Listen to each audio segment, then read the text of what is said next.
You have already died. It happened more gently than you feared.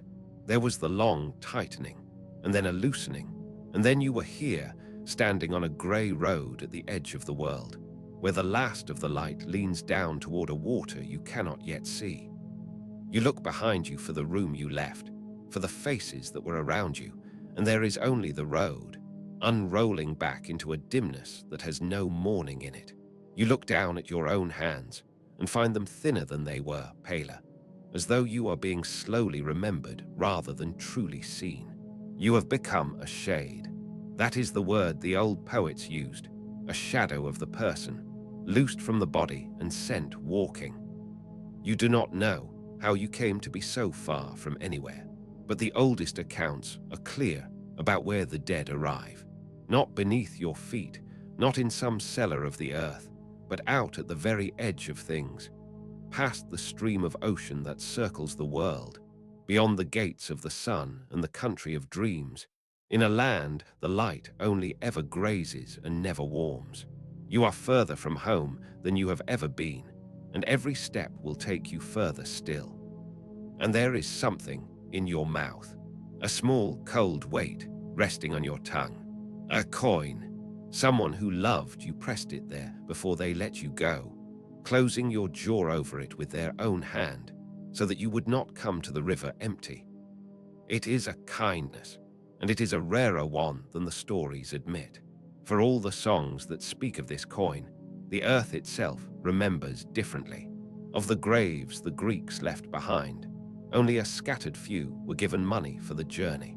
Most went down as you very nearly did, with nothing to pay and no way across. So carry it gently.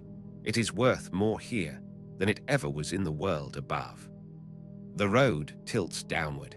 Far ahead, so faint that you feel it before you hear it, there is the sound of moving water. You begin to walk. The road does not climb. It only ever falls, gently, the way a shoreline falls toward the sea, and as it falls, it fills. You are not alone. You were never going to be alone. They come onto the road from every side, out of the grey, in ones and twos, and then in their hundreds, until you are walking in a slow river of the dead and cannot see where it begins or where it ends. Homer, who listened to these shades more closely than anyone, named the ones you now walk among. There are young brides here, still in the clothes they died in, who never saw the far side of their wedding day. There are boys with the bearing of soldiers, the bronze that killed them still dark upon them, the gashes no longer bleeding but not yet closed. There are old men worn down to almost nothing, bent by lives so long that the living had forgotten to expect their ending. And there are girls with hearts still new to sorrow, the poets said, the young, who had not yet learned what grief was on the day that grief came for them all the same. None of them speak, exactly. When you listen, there is only a thin, dry sound all around you, like the murmur of many voices heard through a wall, or the stir of small wings in the dark. The dead do not have the breath for words anymore. They have only this, a faint chorus of almost speech following the road down. No one looks at you. That is the strangest thing of all.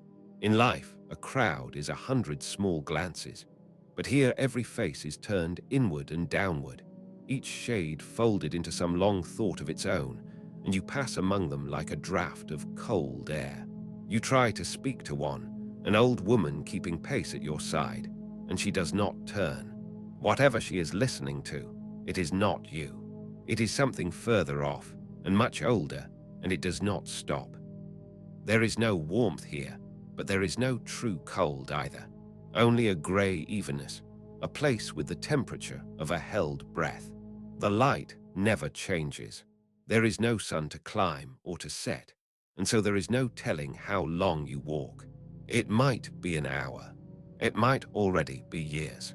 Down here, time seems to pool instead of run, and a soul can quietly lose the count of it altogether. Then the sound of the water grows, and the road spills out of the dimness onto a shore. The shore is black, and before you lies the first river of the dead, wide, and slow, and darker than any water has a right to be. Charon, the poets, called it the river of woe. But it is not the river that stops you. It is the crowd. They are gathered on the bank in numbers you cannot begin to count, a great silent multitude of the dead, pressed together at the water's edge, all of them waiting, none of them crossing. They stretch away along the shore in both directions until the grey swallows them whole. And as you come down among them, you begin to understand that many here have been waiting a very long time. These are the ones who came without a coin, the unpaid, and with them the unburied, those whose bodies were never given to the earth, who were lost at sea or left on some far field, or simply forgotten by the living who should have laid them to rest. The poets were merciless about their fate. Turned away at the water, they must wander this shore 100 years before they are finally let across. One of them finds you. He comes out of the crowd and takes you by the arm, and his grip has almost no strength left in it, and his face is a face you feel you almost know. He does not ask you for help. He asks only that you remember him, that wherever you are going, you say his name aloud, so that somewhere it is still spoken. Homer told of such a man, a companion left unburied, who begged only for a little earth over his body and to not be forgotten. You have no earth to give. You have only the promise. You give it. And then the whole crowd stirs and turns, all those thin faces lifting toward the water at once, because something is coming across the river. Behind you, unhurried, the current keeps moving in its one direction, toward a sea you will never see.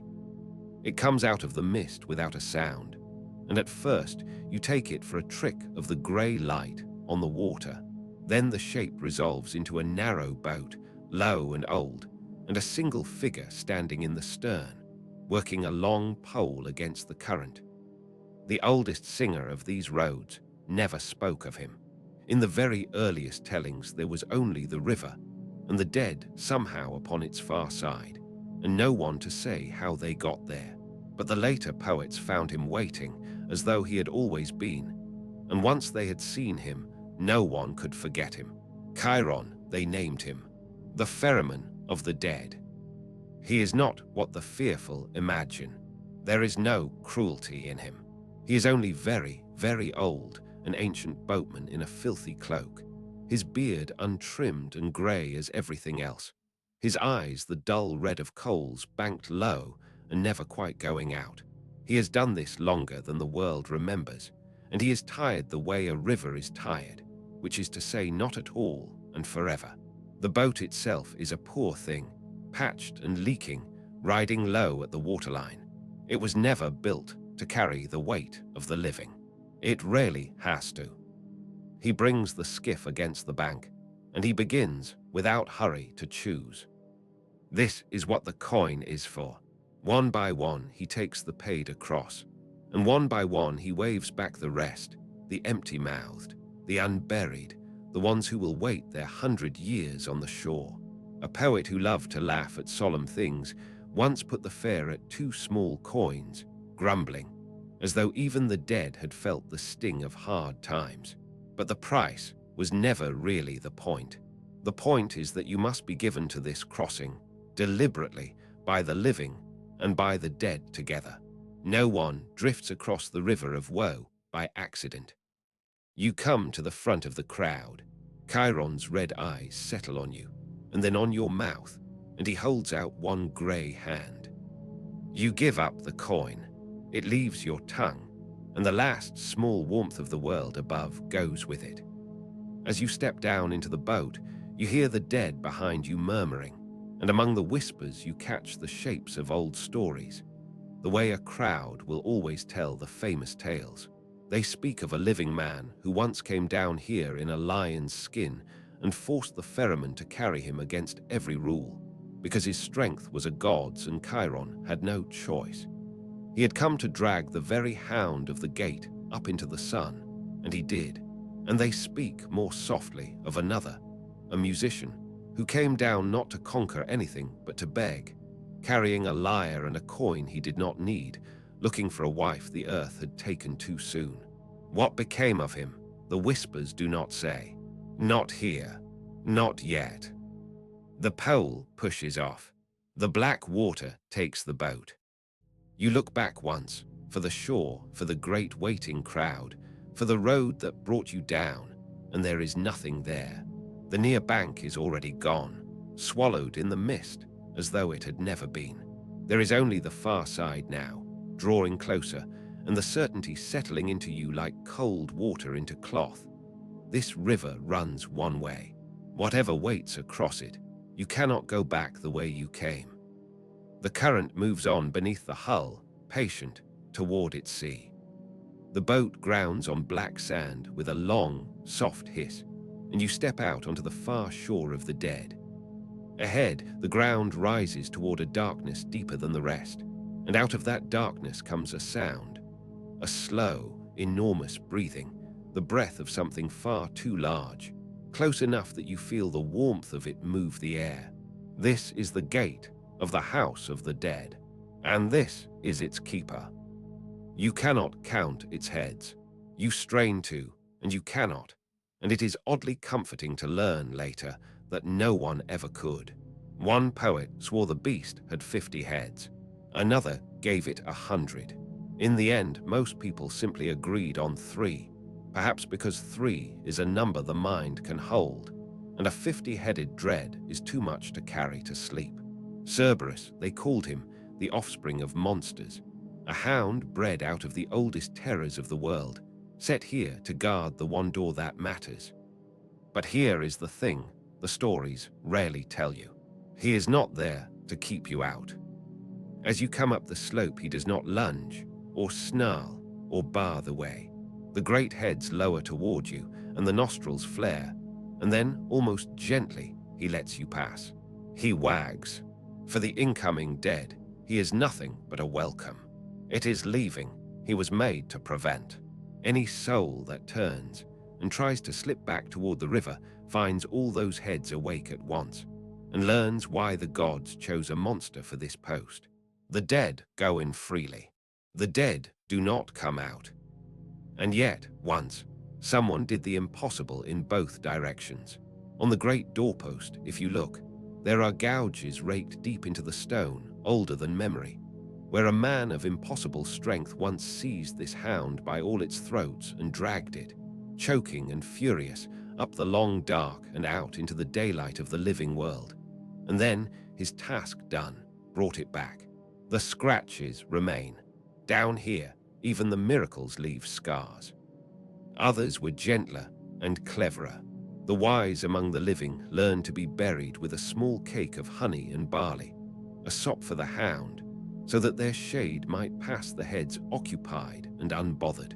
You had no such cake. You did not need one. He lets you by with something almost like kindness, and the breathing falls away behind you as you step through the gate at last. Beyond it, the path forks, and somewhere ahead you hear the water divide, one stream running warm, one running cold, splitting the dark into 2 directions. The path brings you into a meadow. It is a pale, colorless place, wide and still, the grass the gray of old ash, and it is here the accounts agree that the dead are sorted. At the far edge, where the road splits into its 2 directions, sit 3 figures on 3 seats, and they are waiting for you as they have waited for everyone. They are judges, but it is worth telling you honestly how they came to be here, because the story changed over the long centuries the Greeks told it. In the oldest song, there was only one of them, Minos, a king in life, a son of the highest god, sitting among the dead with a golden staff in his hand. And even he was not weighing souls for reward or punishment. He was only doing what he had always done, settling their quarrels, hearing the endless disputes the dead brought before him, giving judgment as a king gives judgment. The idea that your whole life might be spoken aloud and measured, that you might be sent up toward light or down toward darkness by a court of the dead. That came later from the philosophers, who could not bear a justice that ended at the grave. By the time they were finished, there were 3. One to judge the dead who came from the east, one for the dead of the west, and old Minos with his golden staff holding the deciding voice, for the cases too close to call.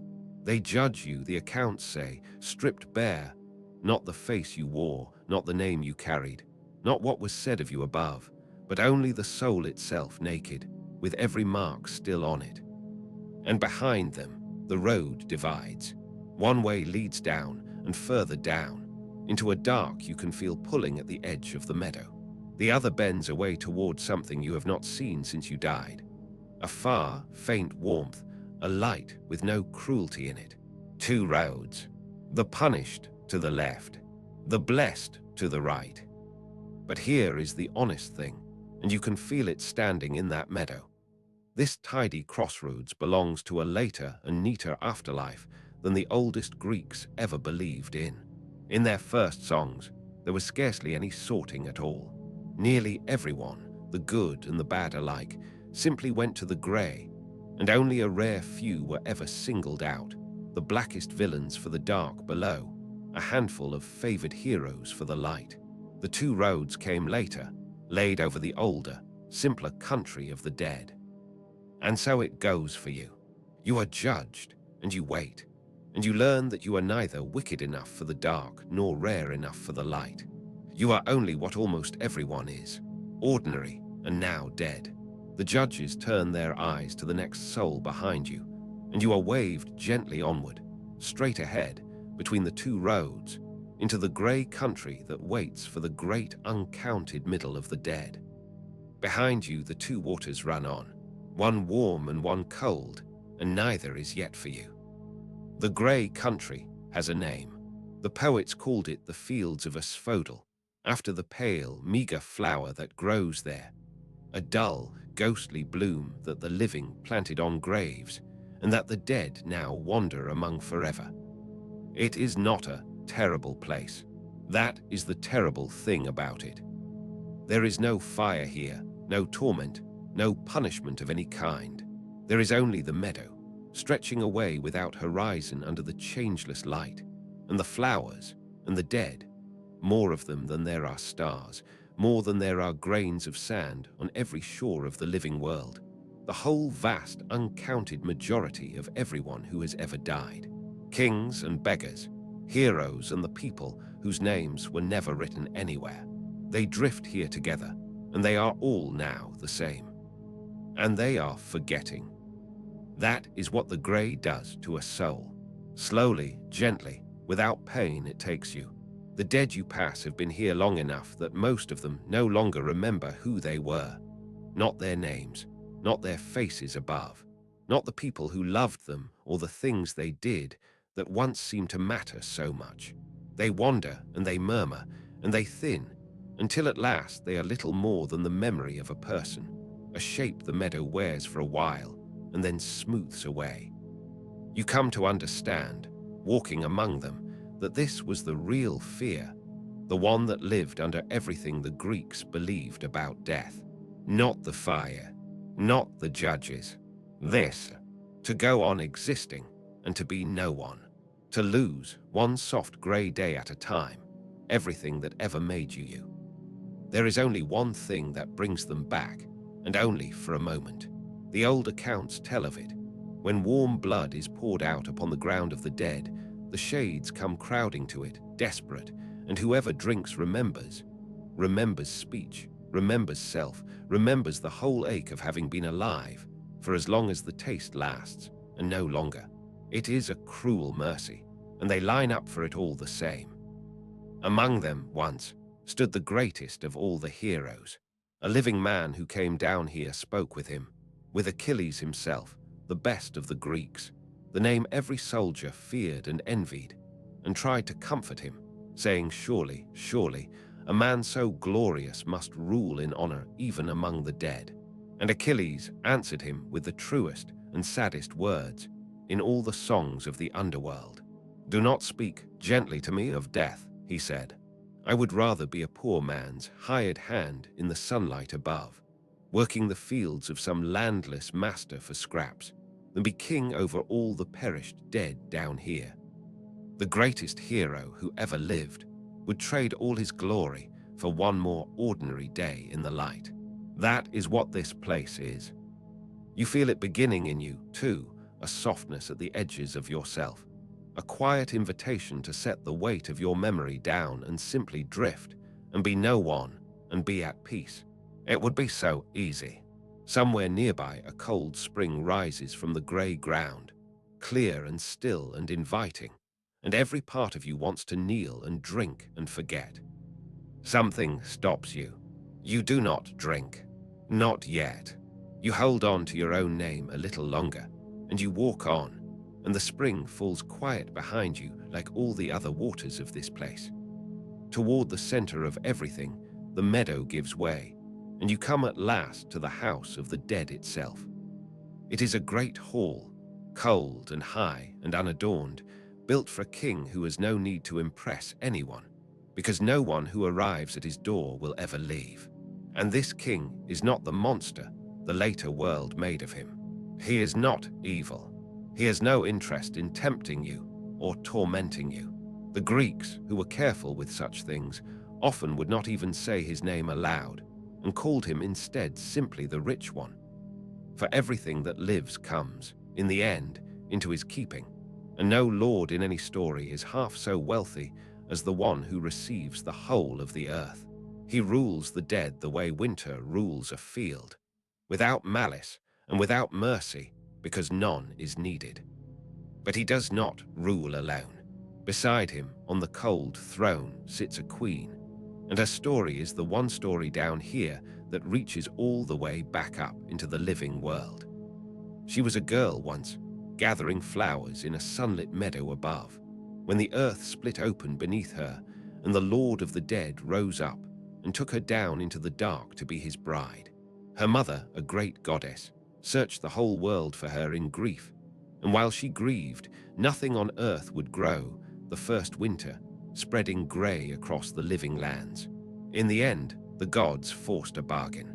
The girl could return to the light, but she had eaten while she was below a few seeds of a pomegranate, the fruit of the dead, and anyone who tastes the food of this place belongs to it.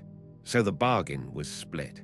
Part of every year she rises to her mother, and the world turns green and warm. And part of every year she must come back down and take her cold throne, and the earth mourns her going, and it is winter again. You are, the accounts say, standing in the hall she rules for half of all time.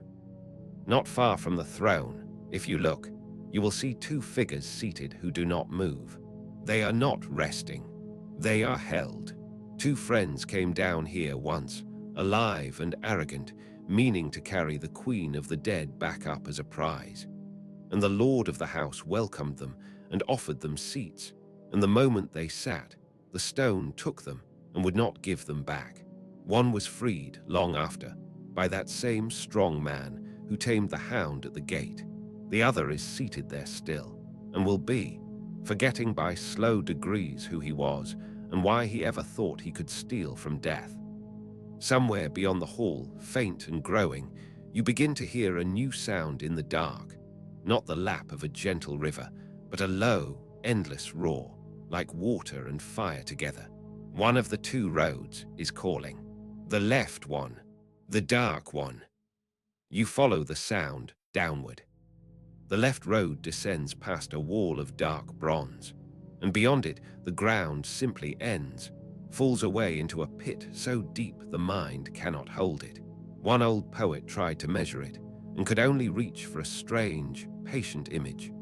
Drop a bronze anvil from the sky, he said, and it would fall 9 days and nights before it struck the earth, and drop it from the earth, and it would fall 9 more before it reached the bottom of this place.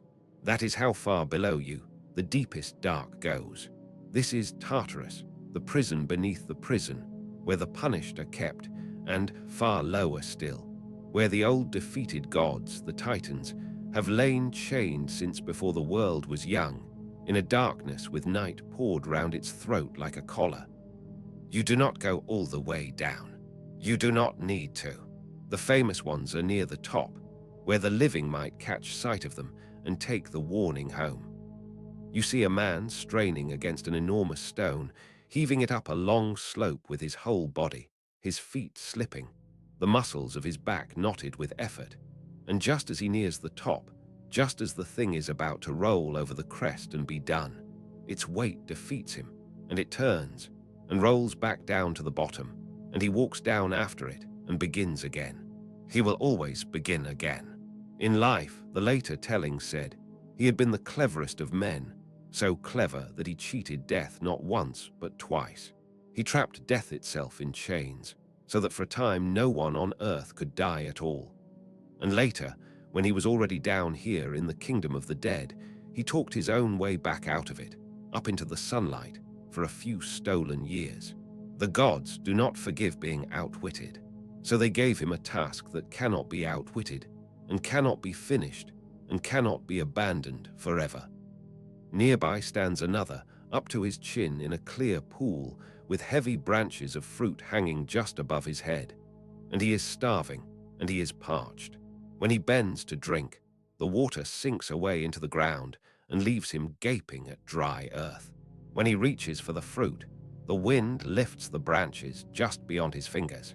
He had sat at the table of the gods once, honored above all mortals, and the darkest of the stories told that he repaid them with a horror, that he killed his own son and served the child to them at a feast to see whether they would notice. They noticed. Now he stands in the middle of plenty and hungers and thirsts and is never allowed to reach either. There are others, one stretched across the ground while birds rip endlessly at him for a crime against a goddess, and a great crowd of sisters, 49 of them, carrying water from a well in jars that are full of holes, pouring and pouring into a vessel that can never fill, because on their wedding night they murdered the husbands they had been given. That last punishment, it must be said, the oldest poets did not know. It was added by later hands, who felt the underworld needed more justice than the first songs had given it. But the image outlived them all, the endless labor that pours away as fast as it is done. That is the pattern of this place, you begin to see. Not fire for its own sake, not blood. Effort without end, the stone, the water, the fruit, the leaking jars. The punishment fitted so exactly to the crime that it becomes a kind of terrible poem. The Greeks did not fear a hell that burned. They feared a task that never, ever finished. You climb back toward the fork, and the roar of the fire river fades below you, and the dark lets you go. The right-hand road is different from the moment you set foot on it. The grey begins to thin. The air, there is air here, moving turns soft, and then impossibly warm. And then you feel on your face the one thing you were certain you had lost forever. A breath of gentle wind, cool and clean, coming off a wide, bright country ahead. This is the reward. The old songs called it the Elysian Plain, and later the Isles of the Blessed, the place kept for the rare few, the heroes and the truly good, where the snow never falls and the storms never come, where a soft west wind blows always off the stream of ocean, and the earth gives up sweet fruit 3 times a year without being asked.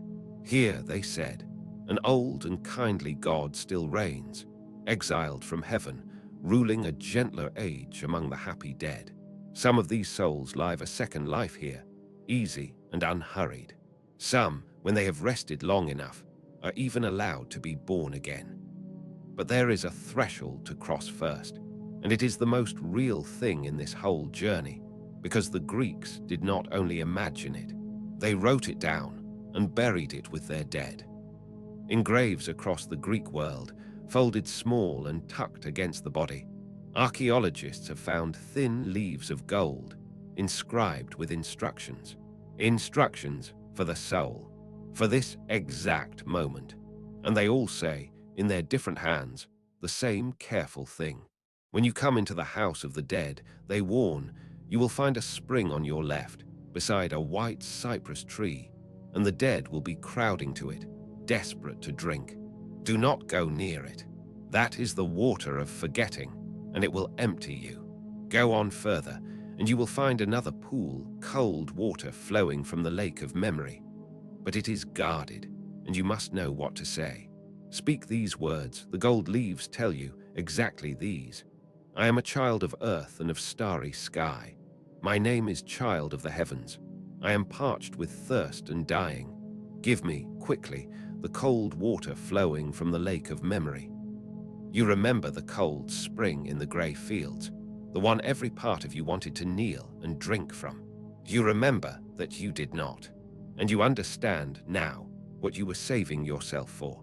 You find the guarded pool, and you speak the words the way the dead were taught to speak them, and you are given the cold water of memory to drink, and you keep yourself, your name, your face, the whole ache and weight of who you were.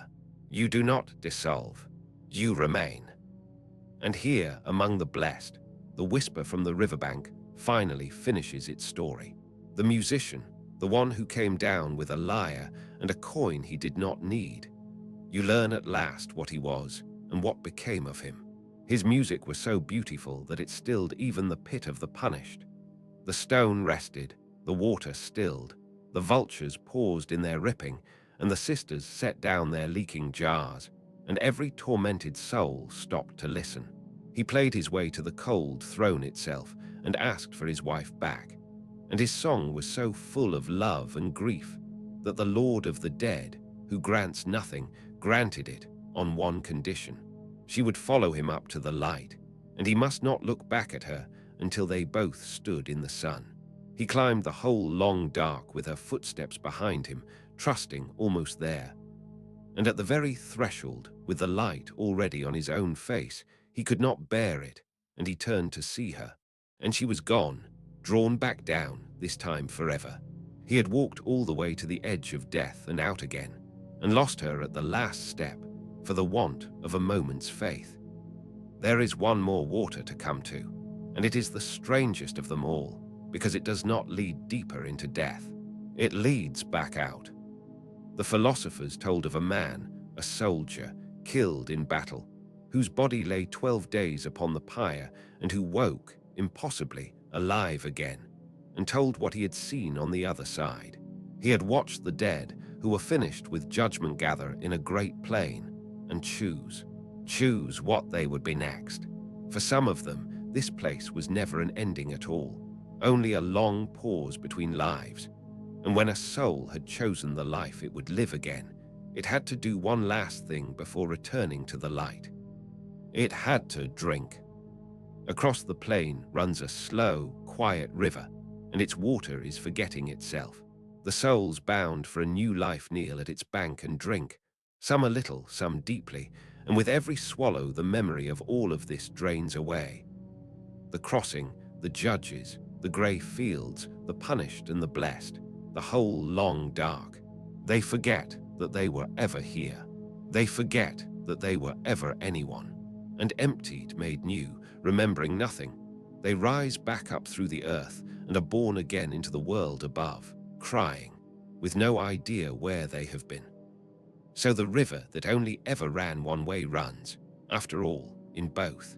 The dead can go back, but only by giving up everything they were to do it. Memory or return. You cannot carry both up into the light.